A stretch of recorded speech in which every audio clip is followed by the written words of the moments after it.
Yo, what is going on, guys? Will Morris here, and if you're clicking on this video, you see that I have posted an episode of the Patreon pod here on YouTube. This is this week's episode. It's one of my favorite episodes, and in my opinion, it might be one of the most important episodes, if not the most important episode I've ever made. I talk about some topics that I'm really passionate about, and I just didn't feel right to keep this behind a paywall. I just felt like everyone needed to hear this and hear at least this part of my story and my take on some of these issues. And so and my story about becoming an athlete again. The people that have listened to it loved it, so I decided to make it available here for you guys here on YouTube. So thank you for watching. If you enjoyed this episode, check the Patreon link down in the description where there's a bunch more episodes just like it. So yeah, let's get into episode 34 of the Patreon pod, Becoming an Athlete. What is going on, guys?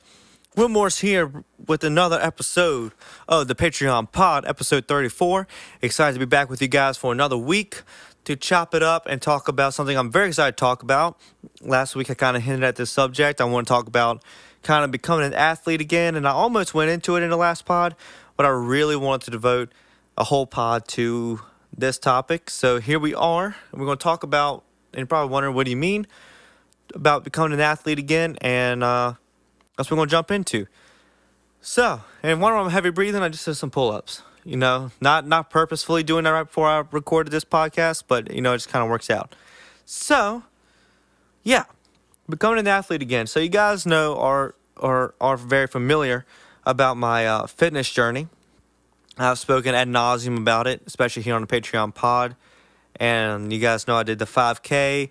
You guys have heard in other episodes me talk about my fitness and working out and how regimented I am with that. And in the football episode, I talked about not a day really going by where I don't think back on when I played football.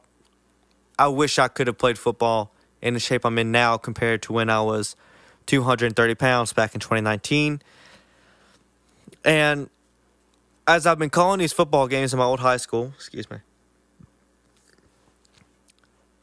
it has taken a little bit more of an emotional toll than I thought it would. Because, you know, I would go in there, you know, it's my alma mater, which is fun, and I get paid to call a football game, which is great. I enjoy the heck out of it, but seeing this team win and have so much celebration and seeing all the smiles and just the joy that they played with was something we didn't have when I played, because the way our schedule was, we played against a lot tougher teams because one of the people that was the athletic director of the school, not the one now, but in the past, kind of screwed us in a deal.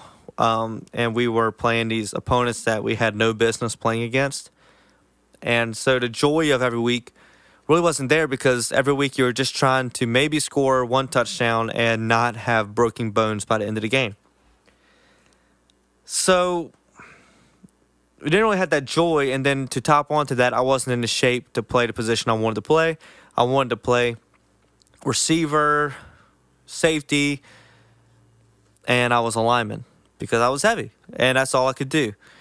Even though it was kind of known that I had the hands to be a receiver, I didn't have the body shape, and there's no one to get upset at for that. It's just myself. I put myself in a position to not succeed, and I didn't succeed. And so, like I said, that's me, myself, and I to blame for that.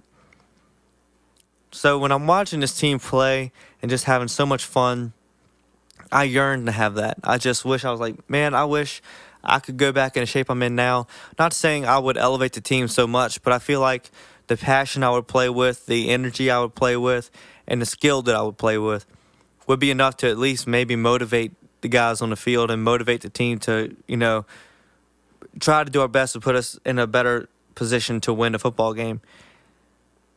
And that idea of competitiveness and being competitive with people, it just has been burning inside me slowly and slowly over time, because I think I've spoken about this here on the Patreon before in the pods, but when you are in the business that I'm in of TikTok, social media, content creation, music, you're never really competitive against anyone unless you're at the top. At the level I'm at, you're fighting the system. You're fighting this algorithmic system of artists, and you're trying to somehow spear my way in. And that's very hard to do. And when it comes to, the higher artists, there is competition with your Post Malone's, Weekends, Taylor Swift, Billie Eilish, like those who are like at the tip top of artists. Yeah, there's some competition. You'll see they pick very strategically when they release stuff, and some artists will move out of the dates so they don't have to compete with it. Like that's the nature of the business, and maybe one day I can be in those conversations, but right now I'm just trying to fight the system to get into a conversation, right? But that doesn't fuel my competitive spirit because, I continually work, I continue to improve, and I continue to put stuff out there, but none of that's really going to bolster me to like, in a sense, a competitor. There's no wins. You continue to get better, you continue to improve, and you can reach milestones, but there really is no wins you're never done. You never finished a race. The race keeps going and going and going, if that makes sense. And knowing that I'm in better shape now, I've been looking and looking for an opportunity to really put myself to the test again, put my body to the test, put my mental to the test. And so you guys know I did the 5K. And that was kind of a litmus test. Like, it's only 3.2 miles. It's not too much, but it's enough. It's more than what I've ever done before. And it was a true test of, would I enjoy it? Do I like it? Can I do it? And I proved in my 5K, not only can I do it, I also had fun doing it. And I also did really well doing it. My first ever race of any kind, I finished 30 out of 700 and however many there were. And I had a really good time. Like the timed part. I had a really good time for how I completed the race, but yes, I also had a really good time in general. So now I'm training for the next step, which is an 8K, which is 5 miles, which is, again, longer than I've ever done before, but now I'm training now for it. It's a little over a month away, and I'm super excited to put my body to the test again and have another opportunity to succeed and really compete against others and see how I can do in a longer format. And the idea is that over time, I'm just going to maybe slowly build up. Now, are they going to be as close as these two were from September to December? No, because I would like to have a little bit more time off between training, because I gave myself October off from training the long distance, and now a month in advance. So this one I'm doing training 3 times a week. And it sucks, but it's what you got to do. But the thing about it is that while, yes, it sucks in the moment, afterwards I feel so good because not only am I improving my body, I'm making myself better, and it's working on that competitive spirit, knowing that I am putting myself in a better spot to succeed. Am I trying to win? No. Well, yes and no. I expect to do the best that I can do. And it took a while for me to get there. A lot of times growing up, my mom could tell you, if I wasn't going to be the best, I would kind of just brush my shoulders and just like, I'm just not really going to try that. I can't be as good as so-and-so. I can't be as good as person A or person B. So why even really try? I can't be as good as them. And it took me a long time to realize that sometimes we're all meant to be good at different things. We're all meant to strive in different areas. But that doesn't mean you don't stop working and competing. There are people out there that are born genetically fast. They are born with a body that is more acclimated to running than mine is. Some are built with great metabolism from the get-go so they can eat whatever they want and not put anything on. I'm getting there. I'm there now because I've built up my metabolism, but I wasn't necessarily born with it. I had to make my body a machine that can burn metabolism. And that's only because I consistently work out, do cardio and stuff. And I wasn't born. I'm kind of a short, stocky build. That's not necessarily the running body you look for. I'm not genetically fast. Even before I put on the weight, back in school, I was one of the slower kids. So all the odds, in a way, were stacked against me to succeed especially in a cardio format. And so I come out my first race, placed top 30. I'm in the first corral, top 30 overall. Could have gone faster if I really wanted to. and now I'm training for the next one. That's what I like. I always had this feeling of being the underdog, like the person no one expects to reach that next level. And that's what excites me, is that I can prove everyone wrong. But it's not even trying to prove everyone wrong. It's almost God has given me these gifts. He's given me this passion. He's given me this drive. I feel the duty to prove him right. Fulfill the will he has given me, fulfill and honor the gifts he has bestowed upon me. And I thought at one time it was just talent when it came to singing and acting and creativity, but he has shown me now that he's also given me gifts in competition and work ethic. And I really want to be someone that can go out and prove to people that you really can change your life. You really can turn things around. You really can put yourself in a better state than where you are now. And yes, I can keep walking the walk. I can keep talking the talk all I want. I can talk about it, and yes, I walked the walk, but I lost the weight. But it's people really like to see you put yourself in other positions to succeed. And so by doing the 5K, that was like the first step of I can do this. Like, hey, I lost the weight and now I'm competing. I posted my first ever shirtless photo about a week ago. It's not like the close-up shirtless photo, but I had to build up confidence to even be thinking, can I even post a photo with my shirt off? And I did. And it's not that I'm seeking attention for it. I'm not. What I wanted to do was prove that I can do it and prove that you can change. And now I'm training for this 8K and I want to compete and I want to do well. Am I going to win? I don't know. Maybe I could, maybe I don't. But am I going to run the entire 5 miles and put myself in the best position possible to succeed? Absolutely. Because if I do that, and then when I post about it, that might just be enough to inspire someone that wants to get up, that wants to make that change in their life, to see, well, he did it, I can do it too. And I don't want to put myself ever on a pedestal of being better than anyone else. Can I put myself in being in better shape than other people? Absolutely. But that doesn't make me better than them. It just means that at this point in time in life, I have put in the work that they haven't. And it gives me two options. I can gloat and walk around with my chin held up, my chest high, arrogantly saying, hey, I lost this weight, I'm better than you. Or can I walk around with my chin up, my chest held high, and think, how can I make others better? How can I inspire others to find the peace, find the love, find the energy, and the passion that I have? And it's commitment, it's discipline.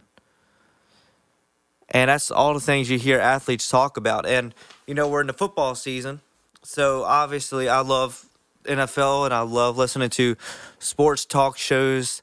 I love that stuff. I love listening to athletes talk about how they take care of their bodies, how they manage their lives all the time. And I want to be able to do that for myself. I want to be able to have that discipline. But the thing for me to have the discipline is to have something to work towards. When it comes to writing songs, I'm very disciplined in working and getting songs done because I have release dates. I have deadlines that I set for myself. I have all these different elements that I have to hit. But when it comes to fitness, sometimes they can kind of seem repetitive because you're doing the same thing every day, but for what? I'm not putting my strength to the test. I'm not really putting the speed to the test. I'm just kind of out here working. Yes, is it to uphold my image online and uphold my image and keep my body healthy so I can have a healthy body for my family and my future family? Absolutely. But in the short term, sometimes when you get so focused on the right here, right now, I find it easier to at least have something else that I can work towards, to make sure I'm watching what I'm eating, watching what I'm drinking, how much am I sleeping, how much am I working, like how much am I lifting, all this stuff. And having the 5K just brought me into a discipline. And now kind of going back into the discipline for the 8K. And then whatever's after that. And then down the pike, next fall, I'm looking at doing maybe a Spartan race. Because not only will that be a test of speed, but that's going to be a test of strength and endurance. upper body strength, lower body strength. I mean, I've been lifting for going on 3 years now. Once we get to the end of January, that'll be 3 years of lifting. And this year, obviously, I've taken a big jump with heavier protein intake and increased reps, increased time in the gym.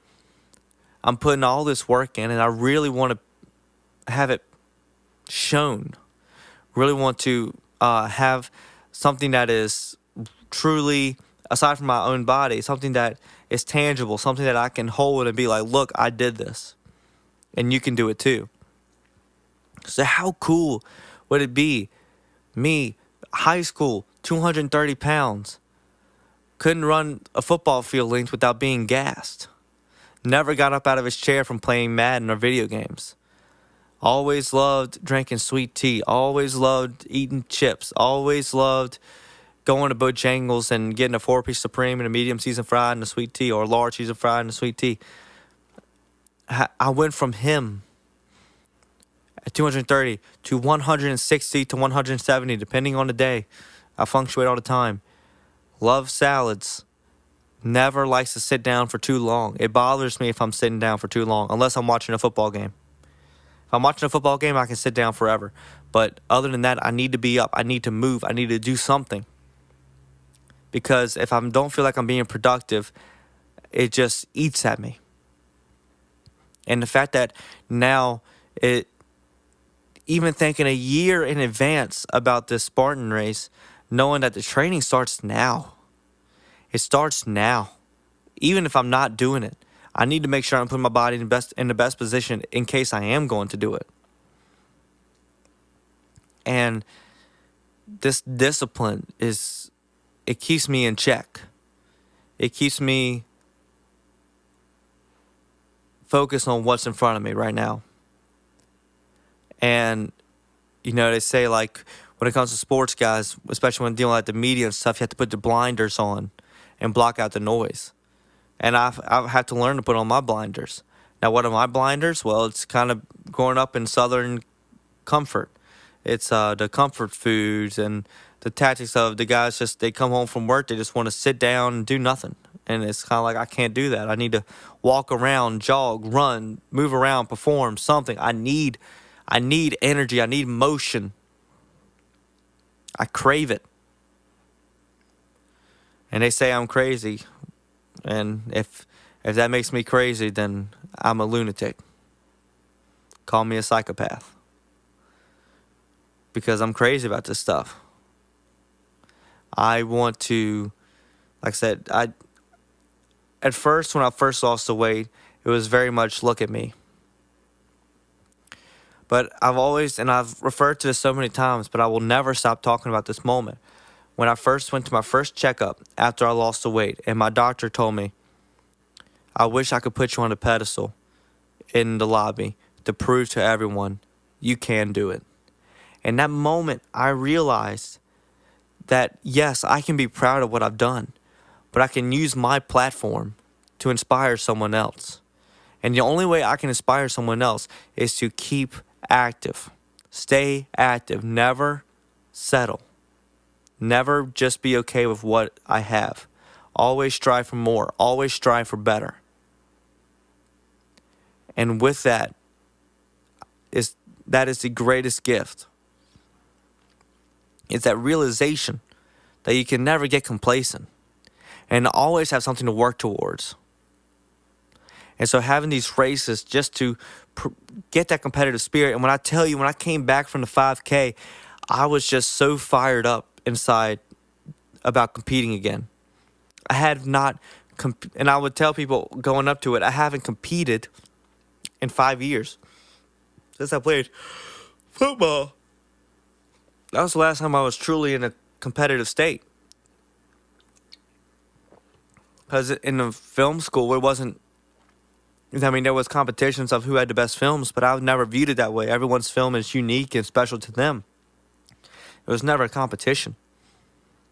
And even then, when you work on a film, there's so many variables. Yes, it ultimately is up to you if it's good or not, but there is a whole team of people. When it comes to competing, I like to not have anyone to put the blame on except for myself. If something goes wrong, I want to be able to blame myself.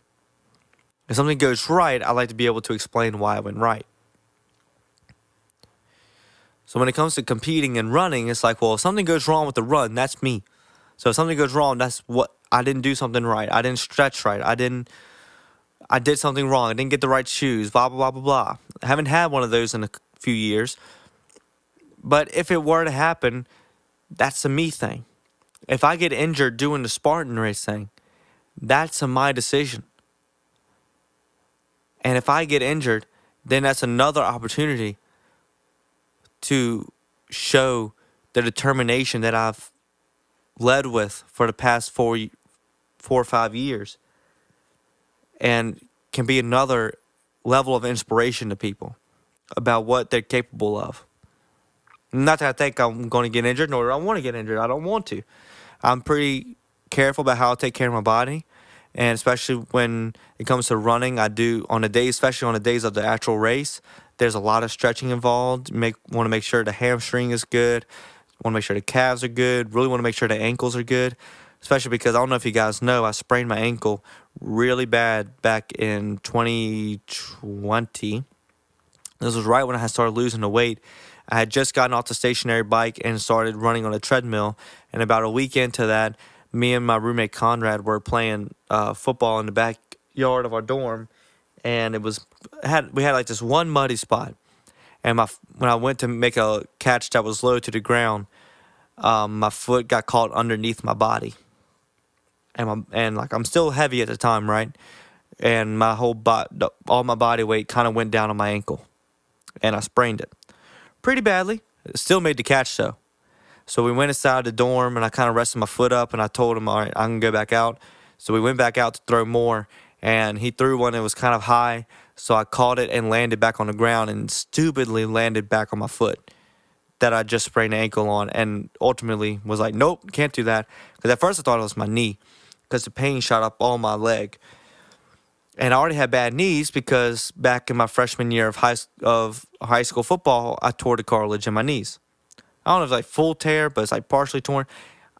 Long story short, the cartilage in my knees had not been great since then. And so I thought it was something in my knee, but it was my ankle. My ankle swelled up to the size of like a baseball that night. And I went to the doctor the next day, and I had like a really bad grade 2 sprain, I think it was.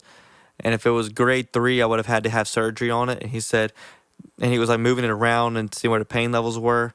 Can't remember if they did x-ray or not. I don't remember. But anyway, he was like, if you had torn it just slightly more, you would have been sending you to the hospital to get surgery on it. So luckily I evaded surgery, but I had to build my way back from that injury. Now, I wasn't really filming stuff at the time. I was doing I think it was, at the time, it was Washington Station, because they were the Washington football team. Those were the only YouTube videos I was making at the time. So you never really saw that recovery process. But for a couple months, I had to wear a brace on my foot, and I wasn't able to run on a treadmill. I was forced back onto the stationary bike. And because of that, I had to really embrace discipline of eating right, because I couldn't really burn a whole lot of calories because I couldn't, run or walk. And I remember one day I accidentally ran by accident, and you don't want to run on a sprained ankle. That hurts. I mean, athletes do it, and I'm sure now if I did it, I could probably be in a spot where I could put a right brace, tape it up, and I'll be okay. But at the time, I hadn't built up muscles I didn't lift. I didn't have muscles. I had fat. So I had nothing to really strengthen the ankle with, right? So I had to go back to the stationary bike, and I just made sure I was eating the salads and the grilled wraps. So I don't know if I really lost weight in that time, but I never put any weight back on. I was at least staying neutral, maybe lost a little bit. And then I was able to get back on the treadmill, doing some walking and some light jogging, and eventually started running again. But that was the first time I ever had to nurse an injury. When I tore the cartilage in my knees in high school year, I didn't get them looked at till after the football season. And I tore the cartilage in game 1. It was my school BA. We were playing Isle of Wight at home. They were running back number 7. He wasn't a great running back, but he was one of those head down bull rusher running backs. And so he was powering through the line, and I wrapped him up and threw him backwards, but I stuck my foot in the ground. And when I threw him backwards, I twisted my knee really bad and it tore the cartilage. And the other one, I don't know the moment the other knee had it. I remember it happened, and it was the same injury as the right one. So I was limping pretty good for the 3 months, and then I got it checked, I think, in January. And I went to my coach in PE class, and I said, yeah, I found out I tore the cartilage. And he went, Dynamite, you shouldn't have been playing on that. And I said, I was not taking a day off, coach. And then I took the next year off, which was not my best decision. Anyway, because I didn't know what I wanted at the time. But I tell those stories to talk about the maintaining of discipline and the drive to be a competitor. Even as a freshman in high school, when I still didn't get a whole lot of playing time, I was still the ultimate competitive. And I never wanted to take a play off. I never wanted to take a break. I never wanted to have an excuse for why I couldn't perform to the best of my ability. I never wanted someone to take me out. They took me out of that football game, but we were winning by so much. They left me in for a couple more plays, and they could see my limp, and they took me out. But I was having a good game that game, and I was really mad that they took me out. But I look back on that and the sprained ankle. And the sprained ankle, I attribute a lot to that too, because not that it was a major injury, it really wasn't. But what it was an opportunity to learn discipline. Because I was learning discipline with the cardio on the bike and stuff and eating better. But I really learned discipline when I was on a good trail and had the sprained ankle, and that could have been a major setback. That could have set me back months. I could have dropped the whole thing and kept the weight and just said, I'm not doing this. But I stayed with it. I stayed going to the gym every day. I continued to work. I continued to grind. And I continued to put myself in the best position to succeed with the situation I was given.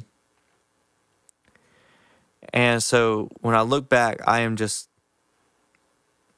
thankful for that. And that was truly a God's gift in my life to put myself in the best position to succeed and teach myself now.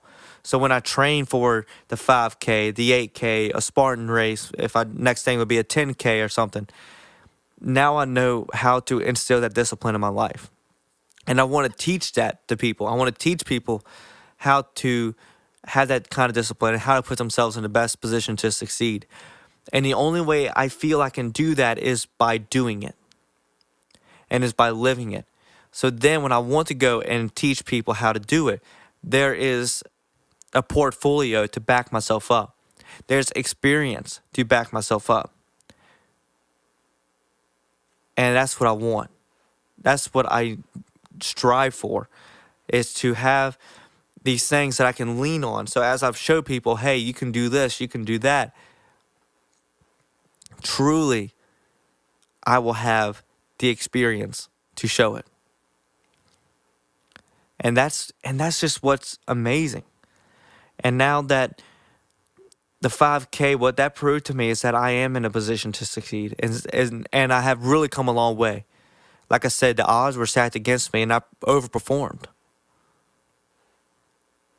And now I have the next challenge in the 8K. So while it's longer, I have an opportunity to do better placement, to do good time, to maybe speed up my mile time. You know, that's something that is exciting, and it gets me thrilled every day when I'm in the gym and when I don't want to run the 8K. Because trust me, I don't want to run the 8K in the gym. Running on a treadmill is monotonous. The only thing that makes the time pass by is watching old Commander highlights. The only thing that gets me through it is knowing that I'm making myself better. And knowing that I am putting myself in a position to succeed. And that doesn't happen if you don't have the discipline, if you don't have the drive, if you don't have the understanding of what it takes to succeed. Because even if you're born genetically gifted, you cannot just walk onto a field and expect yourself to be great. You have to train, you have to practice, you have to teach yourself how to be better. And I can't do that with football again. I'll never get those days back. There's nothing I can do. Maybe in an intramural league, an adult intramural league at some point in time, but even then, it's not going to be fully padded. It would be flag football. I'm never going to get those days back. Even if I were to coach a football team, I'm not getting it back. So I can sit here and loathe it like I had been doing, like I said back in the podcast, or I take it to the chin and I accept the reality. Never going to be able to have those days back. Never going to have the opportunity again. So seek a new opportunity. Seek a new objective. Seek a new reason to have that competitive spirit. And that's what I have done. And now I find it with these races. And, I'm not going to go into bodybuilding competitions. I don't ever care to do that. But, going to these Spartan races where, it's a test of cardio, but also strength, because you had the obstacles. You had the wall climb, crawling under the barbed wire. There's so many. I don't even know all the things. There's the monkey bars, the rope crawl, the where you have to swing across the thing on ropes. You have to flip tires. You have to throw stuff. I mean, it's everything I've worked for, everything that I have built up, knowing that I can be capable of, will be put to the test in one of those Spartan races. And it's one of those where I'm not looking to win. If I win, that's great.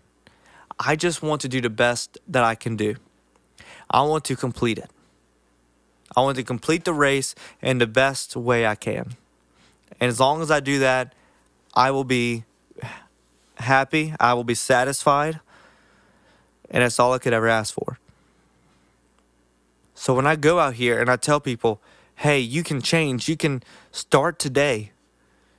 Change your diet. Change how you live. Change how you sleep. Change all these things. And trust me, it will get better. It's going to suck at first, but trust me, it will be worth it. I want to be able to be that light for someone. I want to be able to show that it's possible. So that's why I go out and do these things. And I never shy away. I'm not the biggest talker in the gym. To be honest, I don't like to talk to people in the gym. I'm kind of in my own zone. But if someone wants to come and ask me about what I do for lifting, because it happens a lot. A lot of people ask me what I do for running, what I eat, how much I lift, what I lift, how do I lift. And I'm always glad to answer those questions, because if they're coming to me for that, then that means I must be doing something right, or it just at least seems like I know what I'm doing.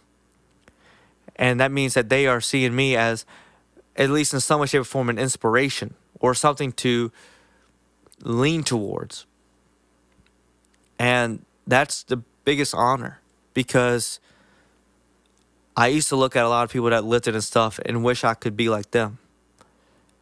And now I'm one of them. And I just thank God every day that He gave me the strength, the will, the courage, the determination, the patience to get to this point. And now I want to inspire and give that to other people, because God has given me a gift to sing. And I use that to tell my stories and the wisdom that He has given me over the years, and relay that through my lyrics. He has given me this ability to succeed and be physically dominant when it comes to races and speed and lifting and stuff. So now is my time to go out there, prove it, show it, and inspire others to do the same. And our country, I just pray that our country can go to a healthier lifestyle, that we can take a lot of these chemicals that are in our foods and get them out. I pray that we can have a healthier lunchroom for our kids in our schools. I pray that we have healthier options for snacks and breakfast meals and dinner meals. I pray that we can find fast food options that aren't greasy and filled with unhealthy carbs and loaded up with calories and fats. I pray for my kids, when I have kids, that they can grow up in a world where they are taught how to eat healthy. I had to learn. My school, when I was young, they did not teach us how to eat right. Every celebration was marked with ice cream and pizza. You know what that does to the subconscious of the brain? Everything was fried and greasy and chips at these events. You go to a church dinner and it's all this super greasy food.